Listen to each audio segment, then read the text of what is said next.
so you'll have to endure my bad English. I want to thank my colleague Sevkat for getting this organized, the good folks at amfori for joining us today. I'd like to spend a few minutes and talk about the landscape that we look at today in the area of ESG, social compliance, environmental performance.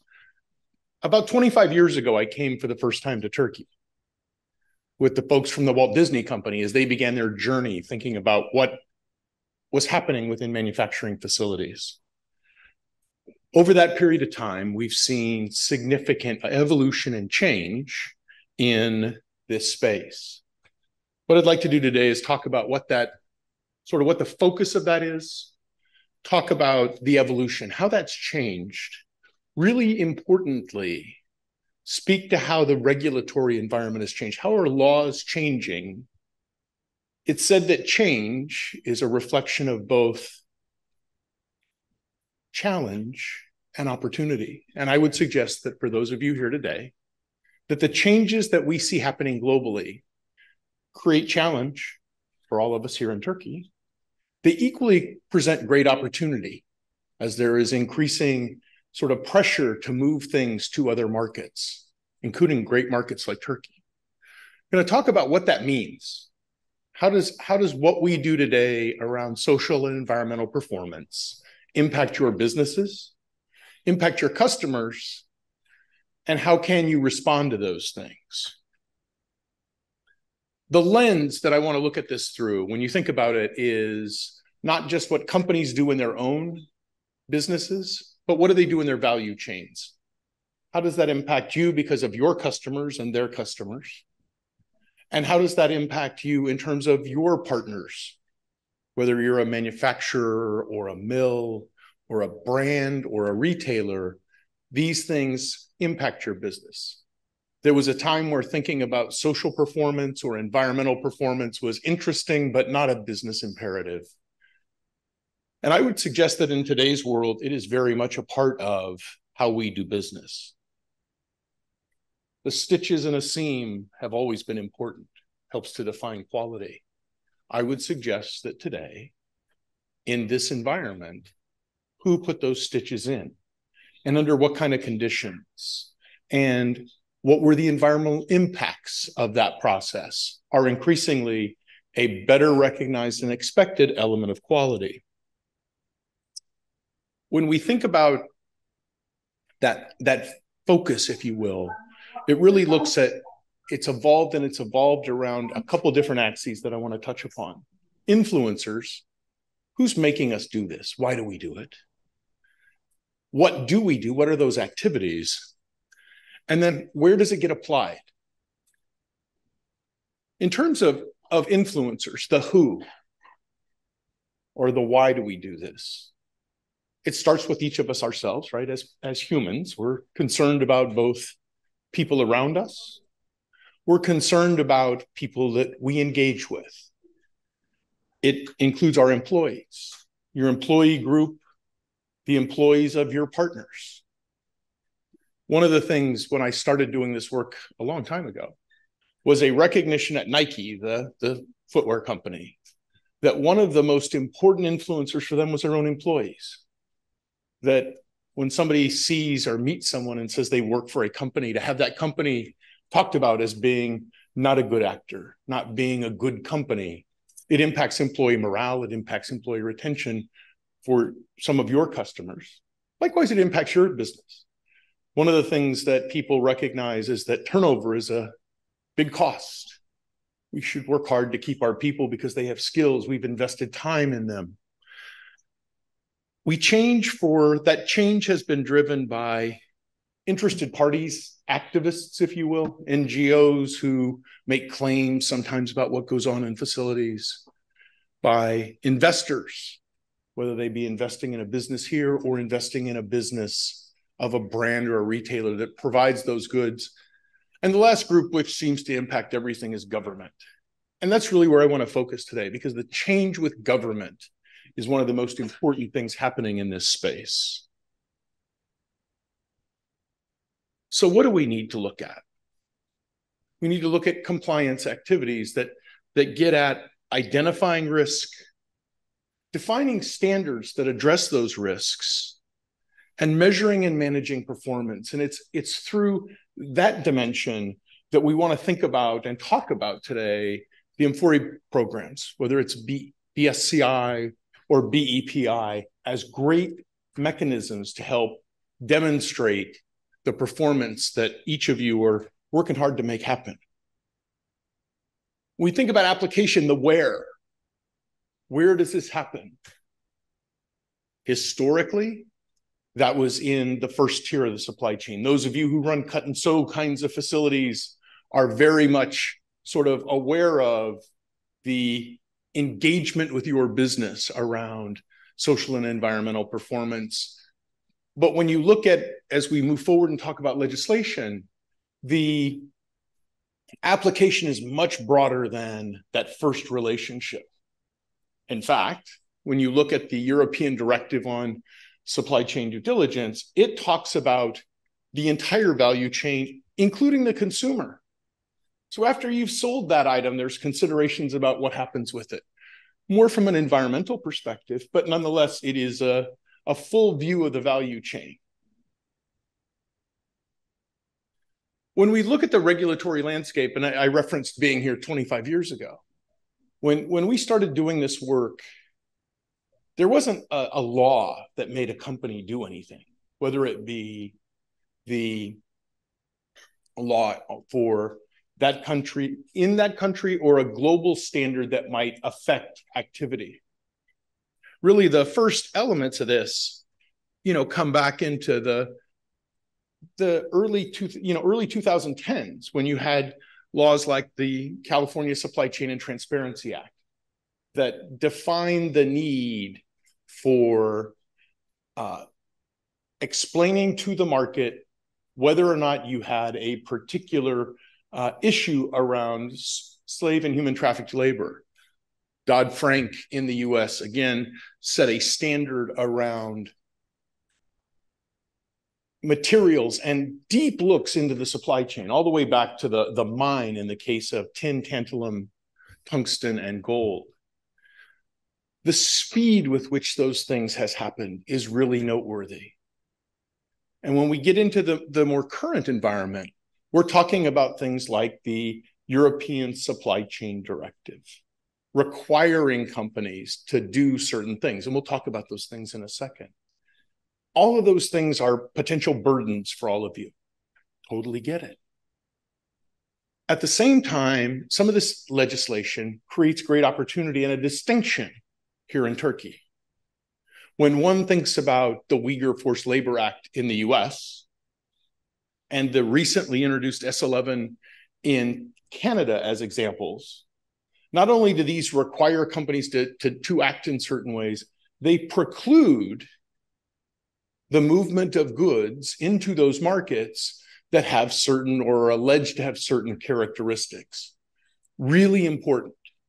It has driven, from my perspective, a movement in global trade.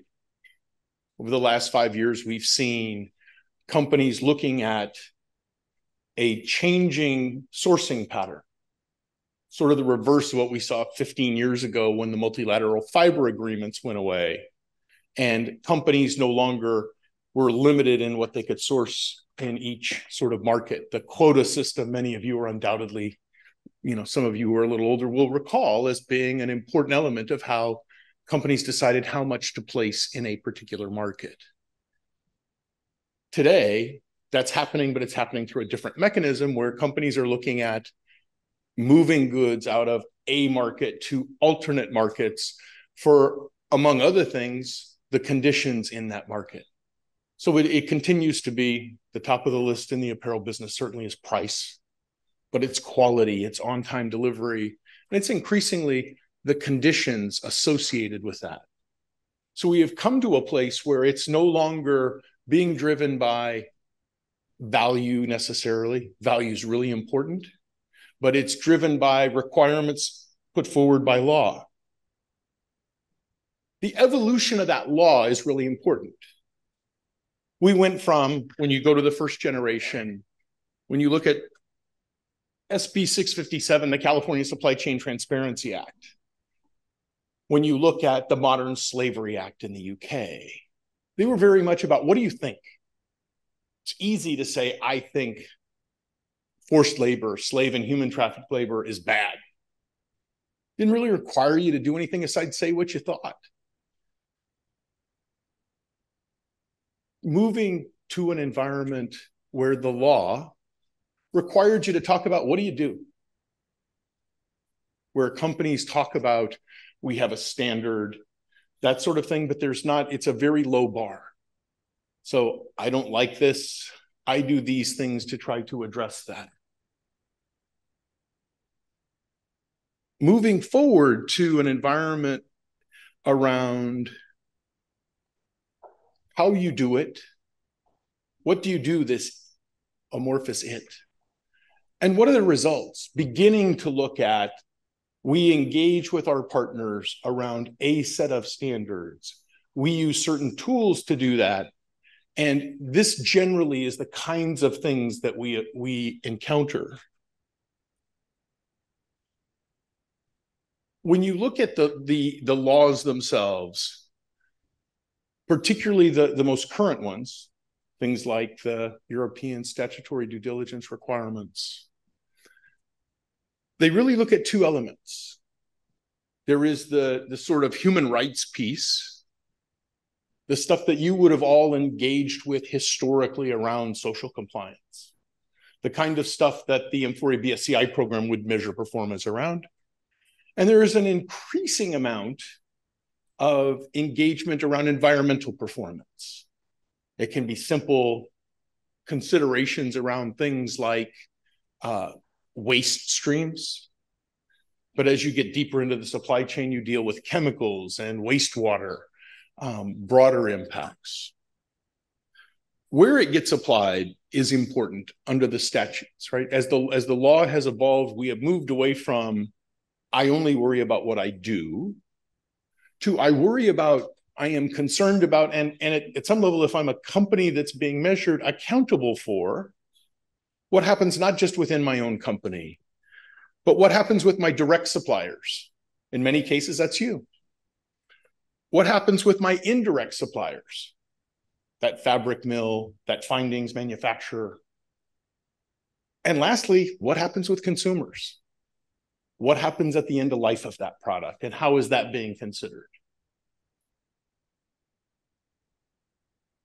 The laws generally require companies to integrate human rights and environmental performance into their core business. So it is no longer the provenance of that person who sits off in the corner and is the sort of do-gooder, but rather an expectation that at the highest levels of management, companies are considering these issues in their business, that they're understanding those risks. What are those risks?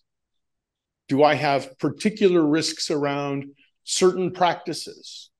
There are markets in Asia, as an example, where there are significant risks associated with workers who aren't from those places. You think about the electronics business in Malaysia, as an example, where the majority of the workforce, the people actually making that product, are not from those places. They're foreign migrant workers. So they have a different set of risks associated with them.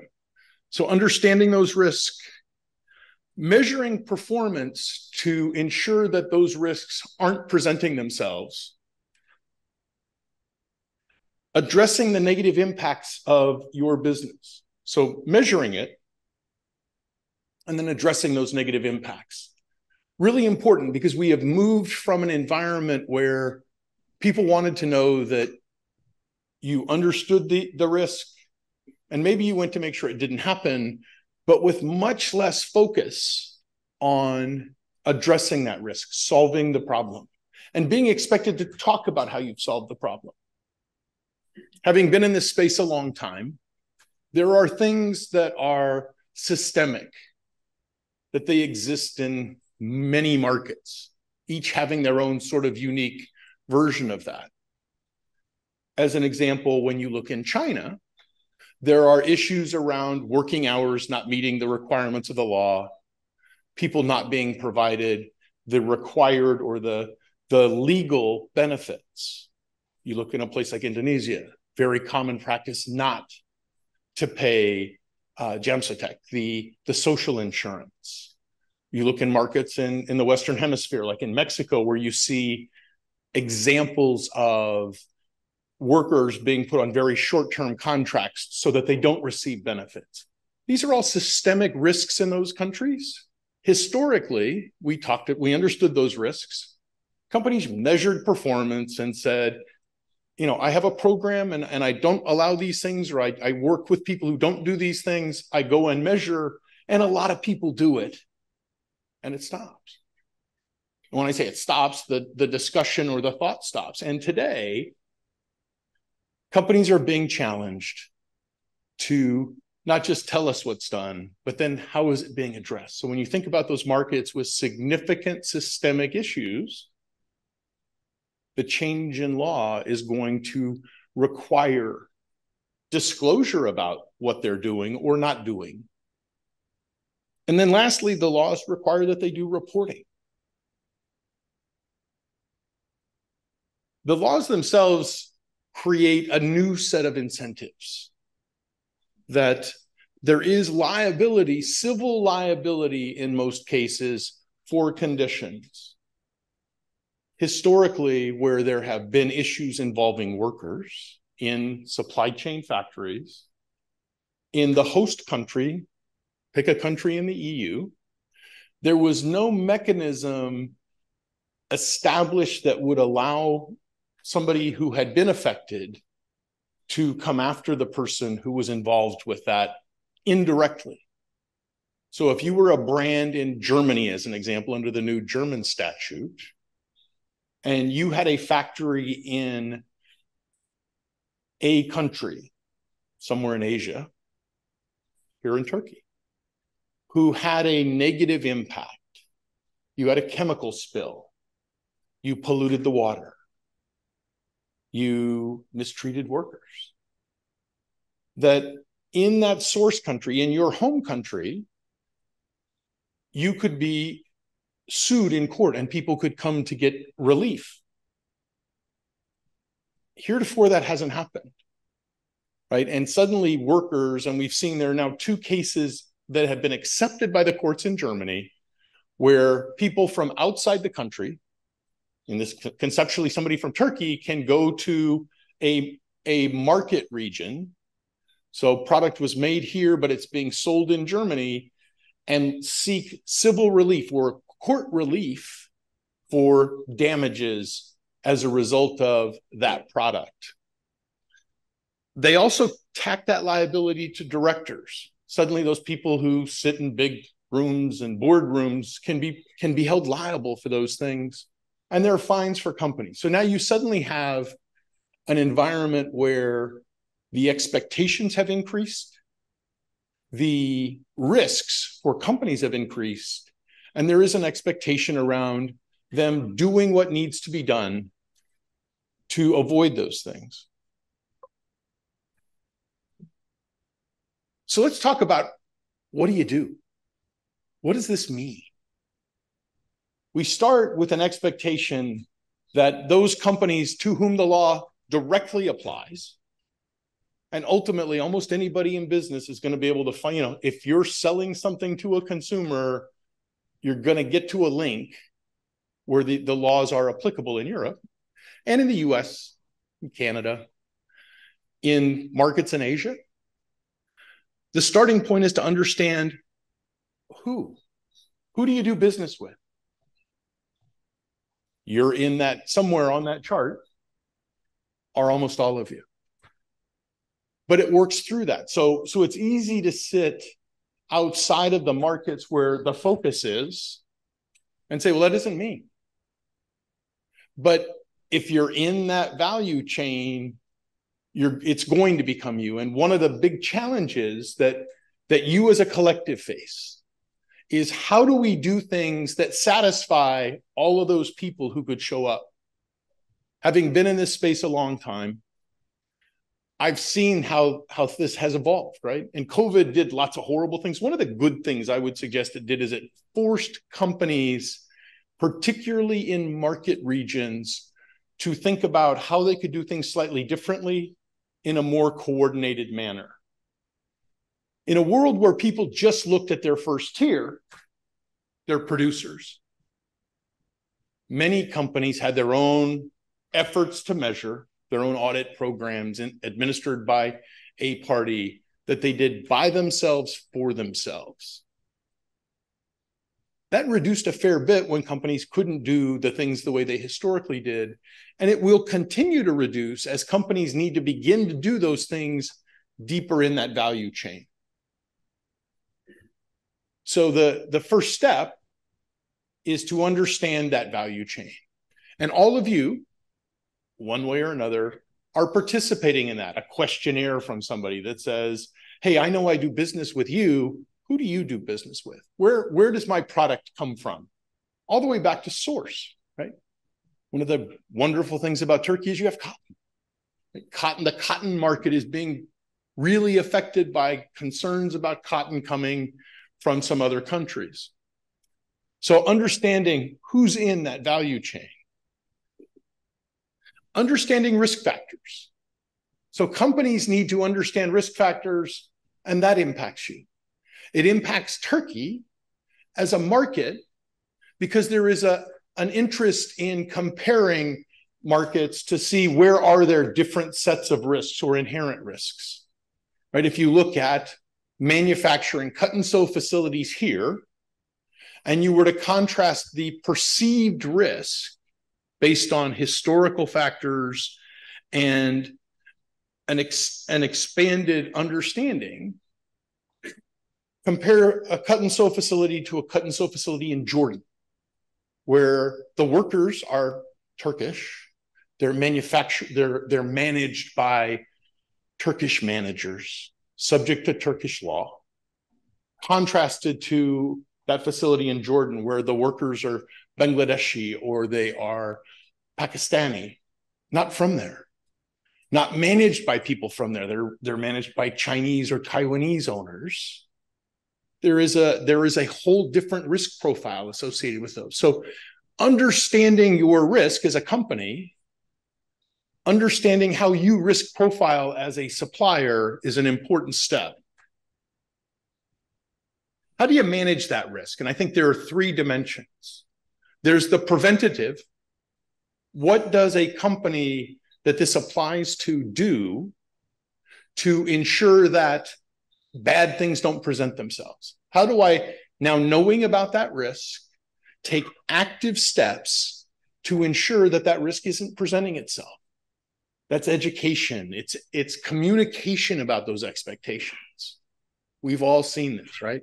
If you go back 20 years, it became pretty clear to folks that using children was not an acceptable sort of activity, and it just doesn't happen. I mean, I would suggest that by and large, in export manufacturing today, in most sectors, and particularly scrutinized sectors, when you look at things like apparel, child labor is not a big problem.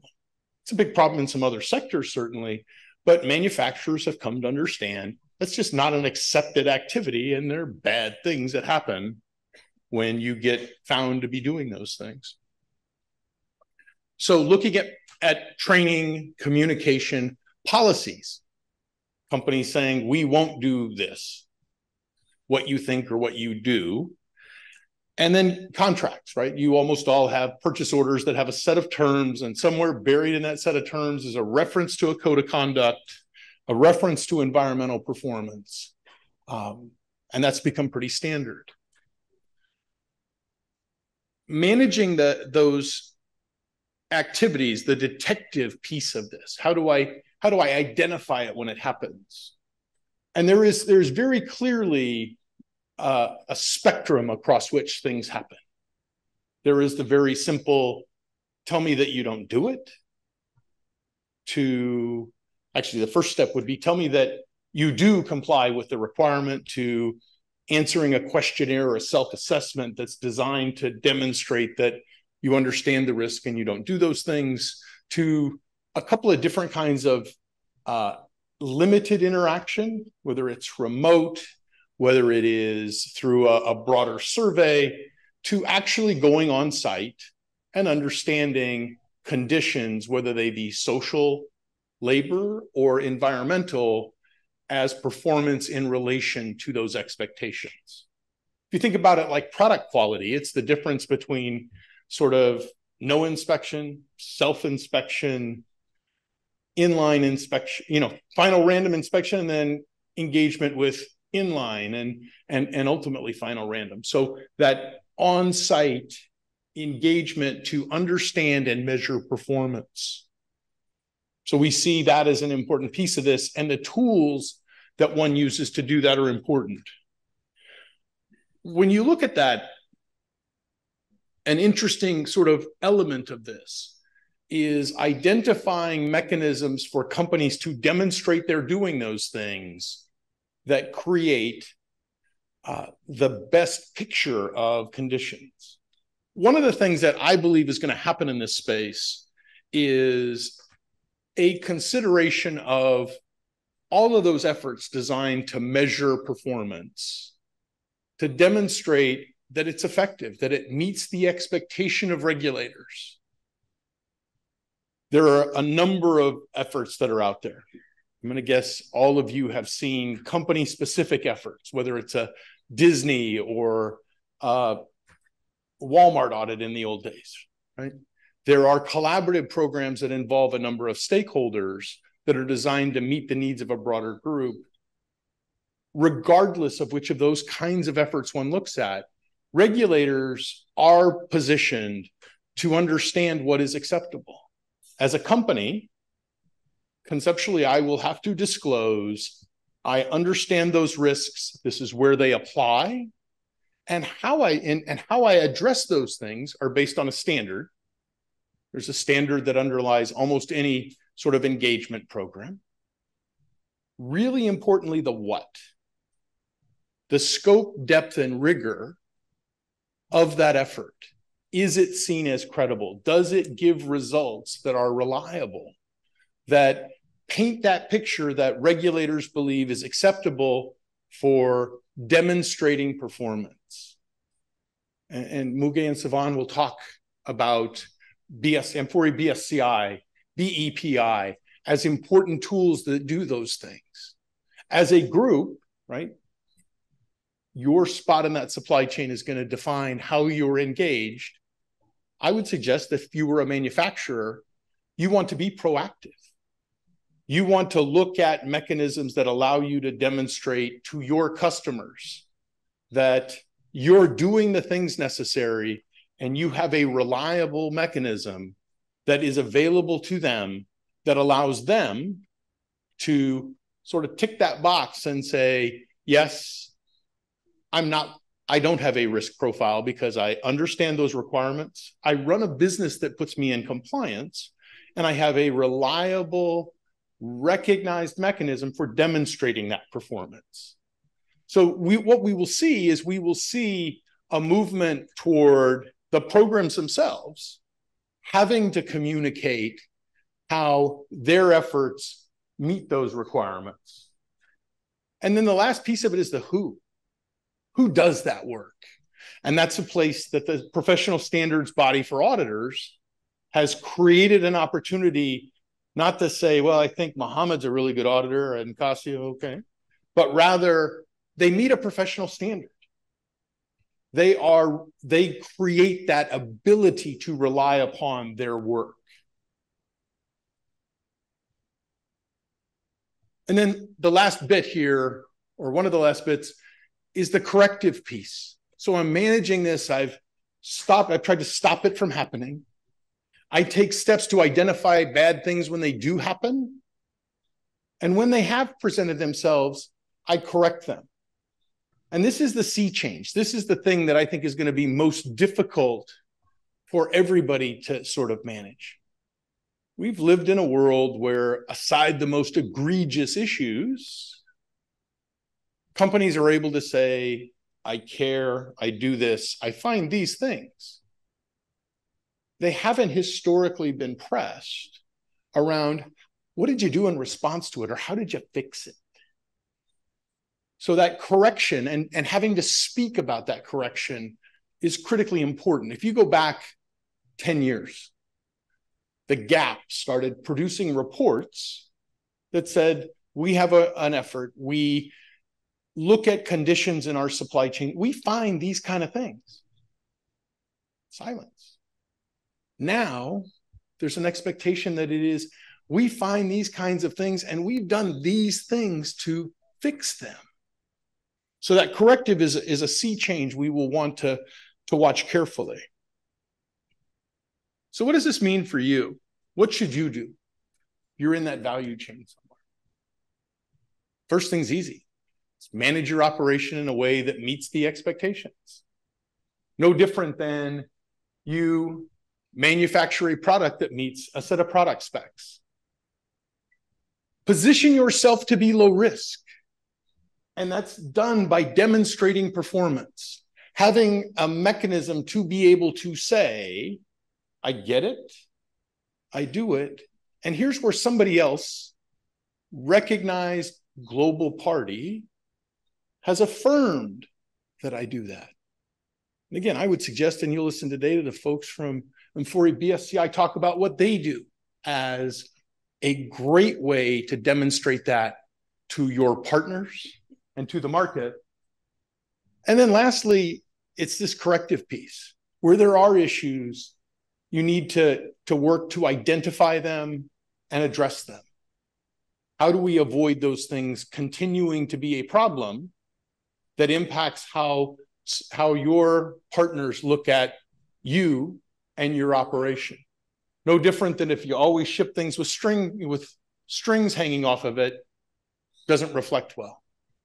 Likewise, you've always got a particular issue that people view as a problem, doesn't reflect well on you.